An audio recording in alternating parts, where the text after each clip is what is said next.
1, 2.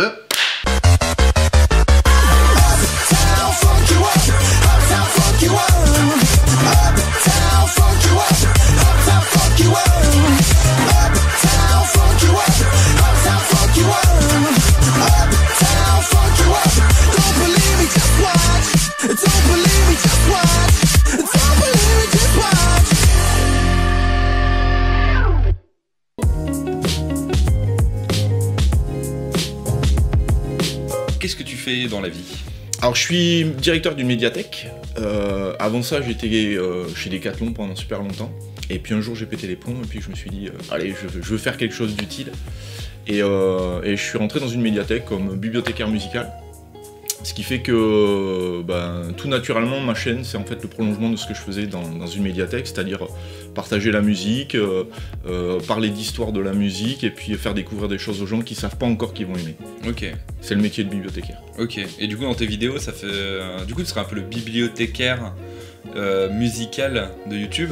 Alors bibliothécaire musical, pourquoi pas, ouais peut-être, ouais, je sais pas, enfin c'est peut-être aux autres à voir comment ils me catégorisent, je sais pas. Ouais. En fait ça parle musique mais c'est assez transversal, c'est-à-dire que je parle aussi littérature en tant que bibliothécaire, forcément j'aime la littérature, j'aime les films, j'aime la musique, donc c'est hyper transversal, j'aime les arts graphiques.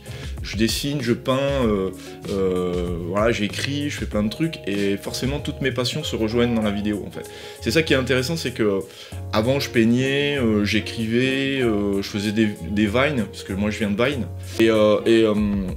Donc la peinture, l'écriture, tout ça, ça permet de me nourrir en fait et je trouve que dans YouTube il y a tout ça quoi.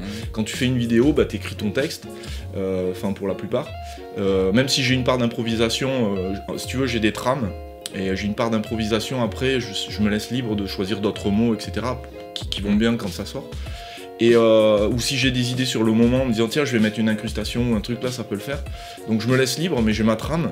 Et ensuite il y a tout ce qui est esthétique, les photos, voilà le jeu, le truc, le machin. Et tout ça, ça nourrit mes passions quoi. Qui sont le dessin, l'écriture, etc. Hé hey, Louloute! Mais t'es venu en papillon? Un papillon? Je suis pas un papillon, je suis une fée, connard!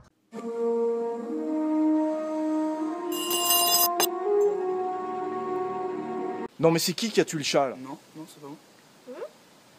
Non, c'est pas moi, enfin je vois pas de quoi tu parles. C'est quoi ta démarche quand tu vas publier une vidéo? Qu'est-ce que tu vas transmettre aux gens au final? La YouTube Money.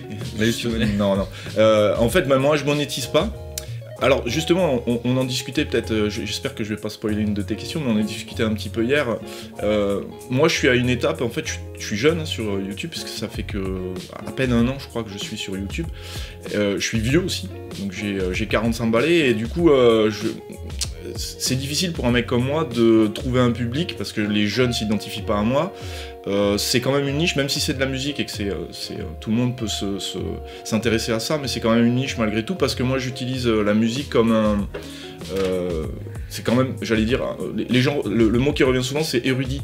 Alors effectivement j'ai une approche un peu difficile de la musique, parce que c'est de l'histoire, parce que j'aime bien les petites anecdotes, parce que c'est assez fouillé et tout ça. Mais moi ce que j'aime c'est passer quoi.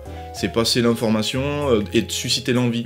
Voilà, quand je parle de lecture jazz, je sais que la moitié des gens ne connaissent pas ce courant-là, mais l'idée c'est que les gens s'y intéressent, ils se disent ah ouais tiens ça peut être sympa, je vais écouter ça et voilà.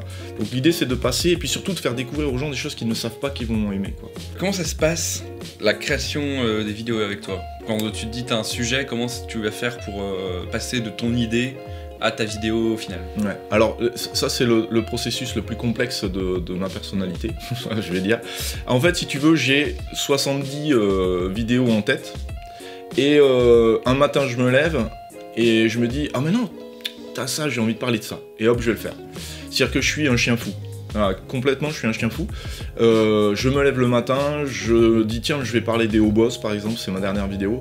Je vais parler des hauts boss et j'écris, j'appelle un pote, je lui dis voilà, est-ce que tu veux. Parce que dans mes vidéos, il y a toujours un invité. Parce que j'aime bien avoir justement, enfin, c'est encore une histoire de partage et de rencontre. J'aime bien toujours avoir quelqu'un qui vient dans mes vidéos pour partager un moment avec lui, quoi. Et donc, c'est soit une expertise d'un gars qui est spécialisé dans l'histoire, dans les jeux vidéo, etc. Soit simplement un pote que j'aime et que j'ai envie qu'il participe à faire mon délire, quoi. Et du coup, dans la dernière, par exemple, je fais intervenir Kevin de la chaîne L'Homme Littéraire, qui est un gars que j'adore, que j'aime beaucoup parce que ses vidéos sont géniales. Il y a Aurélien aussi de la chaîne L'Arche, il y a Nova Alexandre de Haut Culture, enfin il y a plein d'invités, Romain de CKRSL qui est un gamer.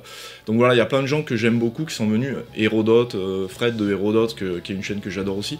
Donc il faut que je partage un moment. Et donc le processus, c'est un chien fou, quoi. Je me lève le matin, j'ai envie de parler d'un truc et en une semaine c'est fait, quoi. C'est ultra rapide le temps de montage et ouais. tout. Alors j'écris assez rapidement. C'est-à-dire que j'ai ma trame, j'écris assez rapidement, je tourne en 1 heure, à peu près, 1 heure, 1 heure et demie. Donc je fais tout seul en fait. J'ai des gamins, j'ai 3 gamins, et il y en a un parfois qui vient m'aider pour faire la mise au point, tu vois, les trucs comme ça. Parce que mes gamins, enfin j'ai envie d'en parler aussi de mes gamins, c'est grâce à eux que j'ai commencé l'aventure YouTube. Donc c'est grâce à eux que j'ai commencé l'aventure Vine déjà. Et parce que j'avais envie de partager un moment avec eux, et du coup mes gamins ils sont hyper férus de tout ce qui est vidéo, etc. Mon grand il écrit des scénarios, il fait des films, il réalise des films, des courts-métrages et tout ça. Bon, il a 16 ans donc c'est à son niveau, mais c'est génial ce qu'il fait. Mon moyen il est passionné de théâtre, de jeux, d'acteurs, tout ça, et il est super doué aussi, là. Il a fait Shakespeare l'année dernière, il est dans des comédies musicales, etc. Et mon petit qui a 10 ans, bah lui il est petit, il suit notre délire, quoi, donc il est super content. Donc je suis rentré dans Vine pour partager un moment avec eux, parce que j'avais vraiment envie de faire un truc avec eux. Et on s'est éclaté. On a même été nommé au Armstrong Vine Awards à New York et tout, dans la catégorie comédie, donc ça nous a un peu dépassé, on a plein d'abonnés et tout ça, donc c'était hyper cool, une super expérience. Donc maintenant Vine est mort, donc on a glissé vers YouTube de façon naturelle, quoi. Et c'est mes gamins qui m'ont poussé, qui m'ont dit ouais, fais une chaîne YouTube.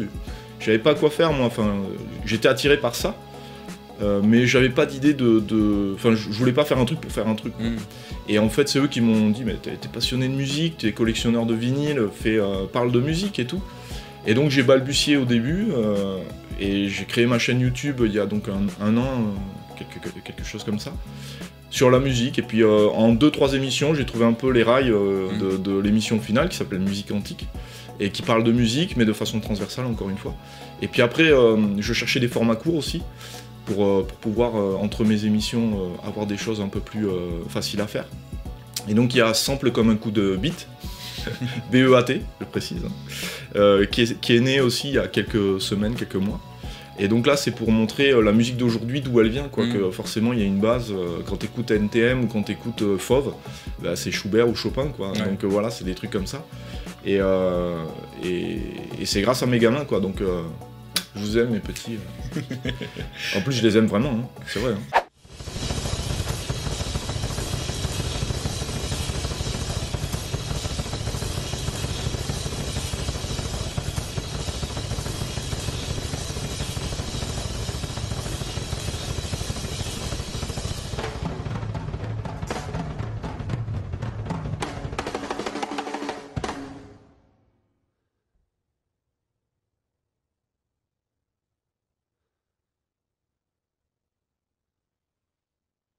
Une omelette ?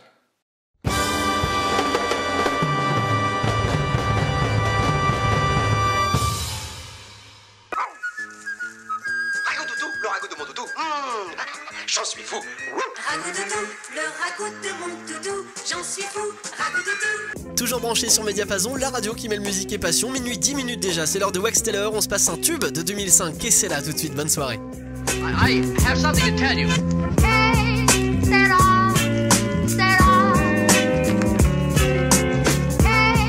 c'est all, c'est all. Hey,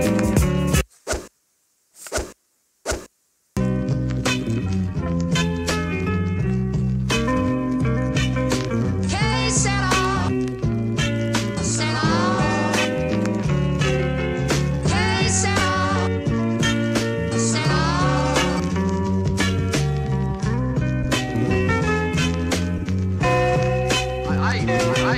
I have something to tell you. T'es plus team youtubeur ou team vidéaste? Alors, ni l'un ni l'autre en vrai. Ok. Je suis pas youtubeur parce que je considère qu'un youtubeur c'est quelqu'un qui a envie. Ou en tout cas qui a envie, quoi, ouais, qui en tire une rémunération, quoi. Moi je monétise pas, encore une fois, d'avoir des abonnés, c'est le débat qu'on a eu hors caméra. La gloire, tout ça, ça m'intéresse pas. Ce qui m'intéresse, c'est d'être vu, évidemment, parce que je fais un travail et j'ai envie d'être partagé et vu. Mais en fait, je m'en fous d'être connu, ou d'être Squeezie ou Norman, quoi. Quoique. Non, je rigole. C'est pas ça qui m'attire. Je monétise pas mes vidéos, donc je gagne pas d'argent dessus. Je dirais même, il y en a d'autres qui gagnent de l'argent sur moi parce que je me suis fait striker pour une musique et du coup, le label a demandé à être rémunéré. Donc du coup, c'est eux qui touchent de la thune sur ma vidéo. Bon, ça, je m'en fous en fait. C'est pas... Et du coup, la gloire, l'argent, c'est pas mon truc. Donc, enfin, c'est pas mon truc. C'est pas ce que je recherche en tout cas. Après, si ça marche et que je peux en vivre, ce qui est totalement exclu, mais je suis pas contre, quoi. Mais c'est pas du tout mon but. Et par contre, je me considère pas non plus comme vidéaste parce qu'il y a une notion de technique que je maîtrise pas. Tu vois, moi, j'ai un appareil photo, j'appuie sur play et je balance mon truc, quoi. Donc est-ce que c'est être vidéaste? Je sais pas, j'ai l'impression d'être plus un chroniqueur, un présentateur, enfin je sais pas vraiment, quoi. Donc t'as quand même une partie de montage, une partie de... Ouais, alors ouais, par contre, le montage, alors c'était la première fois que je voyais un logiciel de montage quand j'ai débuté mon émission, je savais même pas ce que ça voulait dire. Donc là, je remercie Nova Alexandre, qui est de la chaîne Occulture, qui est un pote de Vine, et qui m'a beaucoup apporté en termes de technique, voilà, il m'a donné des petites ficelles et tout ça. Et donc, même si je suis un très mauvais élève, il m'a vachement apporté. Et je suis sûr que j'utilise 5% du logiciel de montage, parce que je maîtrise pas du tout. Donc je suis pas... Par contre, je m'éclate. À monter, c'est un truc, ça me fait kiffer, quoi. Mais par contre, je pense pas être un vrai vidéaste, quoi, au sens premier du terme. Après, ça dépend quelle notion tu mets derrière vidéaste, quoi. Mais vidéaste, si c'est faire des vidéos sur internet, ouais. Si c'est avoir une technicité, tout ça, je me sens plus chroniqueur que vidéaste, en fait. Qu'est-ce que ça a apporté de faire tes vidéos, là, pendant ces 1 an? Alors bah déjà, c'est un besoin que j'ai en moi de création, qu'il soit au travers de la peinture, au travers de l'écriture, etc. J'ai besoin de créativité, donc ça répond à des besoins. Deuxièmement, ça répond aussi à des besoins de passation. C'est-à-dire que je fais des formations en musique, je suis formateur en musique dans les médiathèques et dans certaines boîtes aussi. Je suis formateur aussi, de par mon ancien métier, je suis formateur dans des boîtes privées aussi. Et ce côté de passation, c'est hyper important pour moi. C'est vraiment un truc, je trouve que c'est important. Ouais. Donc de pouvoir parler de musique à des gens, puis surtout ma chaîne, elle est quand même, c'est musique antique. C'est-à-dire que c'est une musique, c'est pas Rihanna, et j'ai rien contre Rihanna. C'est pas Rihanna ou Jules. Et là, par contre, j'ai contre Jules, oui. Non, je rigole. Mais c'est pas de la musique d'aujourd'hui, quoi. Je parle moi, ma musique, c'est les années 70, c'est voilà. Mais tous les styles de musique, que ce soit du jazz, du rock, du classique, etc. J'aime toutes les musiques. Il y a Mozart qui disait il y a 2 sortes de musique, la bonne et la mauvaise, c'est carrément ça, quoi. C'est-à-dire qu'il y a des musiques qui me touchent, des musiques qui me touchent pas, ça veut pas dire que c'est mauvais, c'est juste que ça me parle pas. Et j'ai envie de faire découvrir à des gamins, parce que YouTube c'est quand même un univers plutôt jeune, on va dire. Et ben j'ai envie de faire découvrir des Deep Purple, des Cramps, je sais pas moi, des choses comme ça au petit tout, quoi. Ok. Qui sont la base de la musique, quoi. En tout cas, actuelle.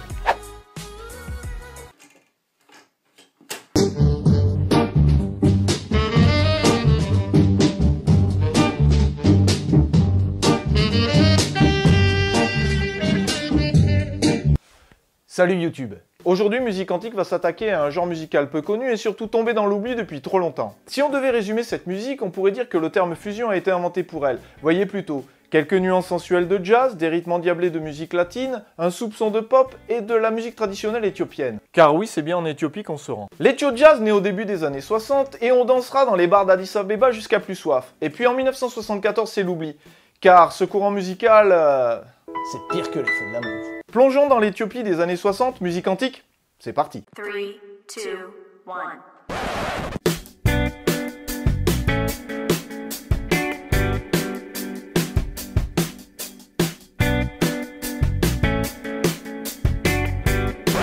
Si Si les racines de la tradition jazz en Éthiopie remontent aux années 50, on s'accorde à dire que Nerses Nalbandian en est le fondateur. D'origine arménienne, il s'installe vers 1915 en Éthiopie avec sa famille pour fuir le génocide perpétré par les Turcs. Nerses prend la relève de son oncle, nommé par l'empereur Haïlé Sélassié, excusez du peu, comme responsable et compositeur de l'Opéra National. C'est quoi tes projets pour 2017? Survivre. En 2017, alors concernant mes projets perso, c'est de continuer à vivre heureux avec mes mômes et de m'éclater avec eux, de faire plein de choses, d'être créatif, etc. Concernant la chaîne YouTube, en fait, je suis hyper content parce qu'en fait, au bout de quelques mois de création de ma chaîne YouTube, moi je suis seul dans mon coin, donc j'habite à la campagne, j'ai 45 balais, donc je suis pas vraiment dans la norme du youtubeur, quoi, ou du vidéaste, ou peu importe comment on l'appelle. Et du coup, c'est un petit peu complexe pour moi d'avoir des retours sur ce que je fais, parce que je suis un peu isolé. Et là, l'avantage, c'est que j'ai été pris enfin, il y a Mediapason qui m'a contacté très vite après la création de ma chaîne. Mediapason qui est un collectif de vidéastes musicaux que moi j'adore, ce qui est génial, quoi. Et où il y a plein de talents, donc on est une trentaine ou une quarantaine de vidéastes musicaux. Et j'ai pas envie de citer de nom parce que je vais en oublier, ouais. Puis je vais avoir les boules après, puis ceux qui vont pas être cités auront les boules aussi, mais il y a des gens formidables. Et ce qui est génial, c'est qu'il y a des gens qui ont 30 000 ou 40 000 ou 50 000 abonnés, et des gens qui ont 100 abonnés, tu vois. Il n'y a pas de distinction tu vois, c'est pas ça qui fait, c'est la qualité et le devenir, quoi. Et ça, c'est hyper plaisant. Donc le fait d'avoir été pris dans ce collectif, si tu veux, ça m'a rassuré par rapport à mon travail, notamment d'avoir été choisi par des gens que j'appréciais en tant que viewer, tu vois. Et du coup, je suis hyper content, donc ça me permet aussi de partager, de progresser, de confronter, de me dire, tu vois, des fois je leur envoie des idées, enfin des morceaux de vidéo, ils me disent, bah non, là c'est nul, là on comprend pas, là, tu vois. Ça me permet de progresser. Et ensuite, j'ai été intégré par Youdéo aussi, qui est tenu par Paul et Laetitia, et où il y a plein de vidéastes aussi, alors là, aussi en devenir, je dirais, et des confirmés aussi.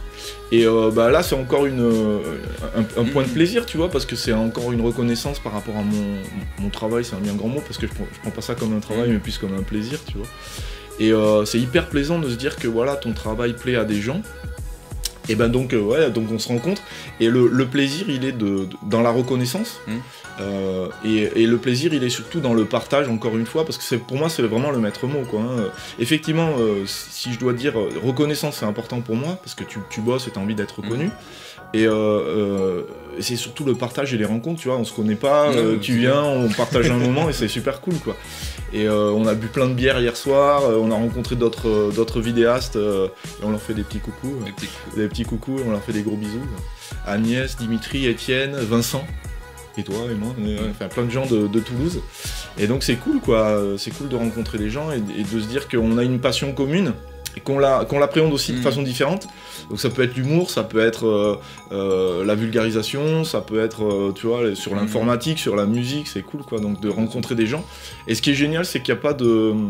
En tout cas, je le ressens pas s'il y en a, mais il n'y a pas moi j'ai 20 000 abonnés, toi t'as 100 abonnés. Ouais, non, on est tous ensemble, on a tous une passion commune, et on a tous envie de la faire évoluer, et puis de faire progresser les autres. Ça, c'est super génial. La Catalogne, c'est évidemment Barcelone, Gaudi, Dali. Je suis fou de musique antique.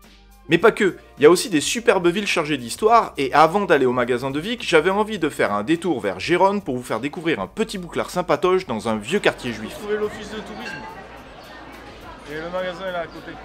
Il faut savoir que les magasins en Espagne ouvrent le matin et de 17h à 20h, mais que les Espagnols sont pas super à cheval sur les horaires d'ouverture. Carrément pas. Situé sur les Ramblas, Mobidisc est un magasin atypique.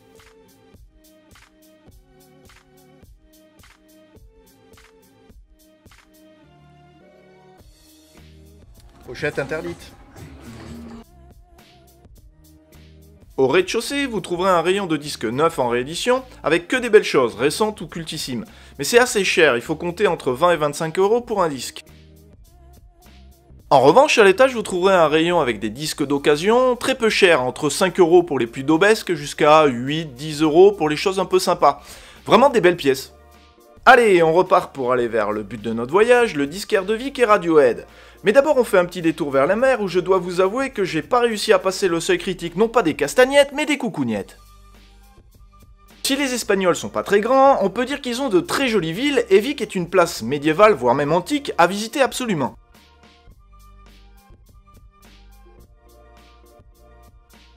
Si t'avais un seul conseil à donner à quelqu'un qui aurait envie de se lancer ou qui commence juste à peine à se lancer dans faire des vidéos. Ouais, alors bah, le truc c'est que moi je suis hyper mal placé pour donner des conseils parce que je suis pas du tout du milieu et tout ça.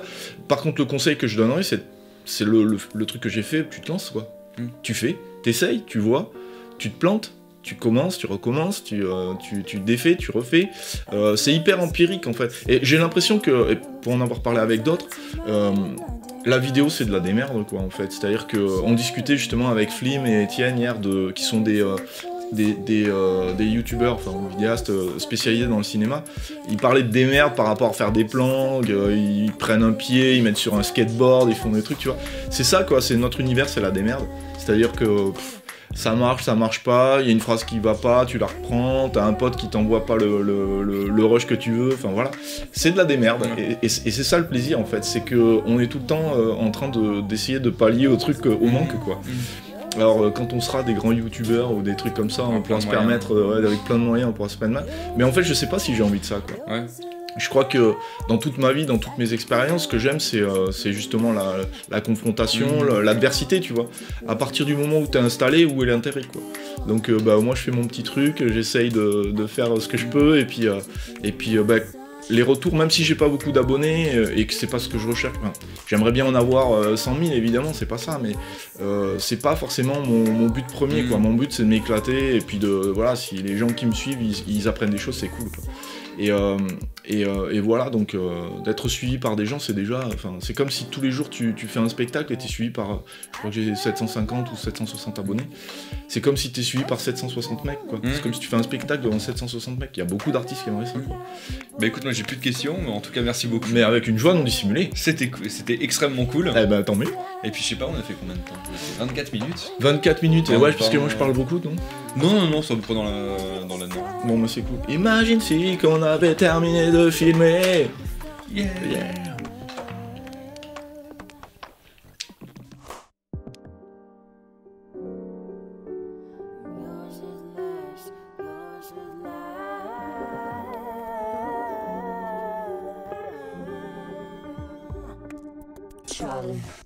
En vrai, il est beaucoup plus petit que moi. et je sais pas ce qui se passe, mais en fait, je sais pas, c'est en X. Ouais. Je comprends pas pourquoi t'es plus. Je sais pas, parce qu'en plus on a la même distance de la caméra. C'est chelou quand même. Bon, c'est pas grave.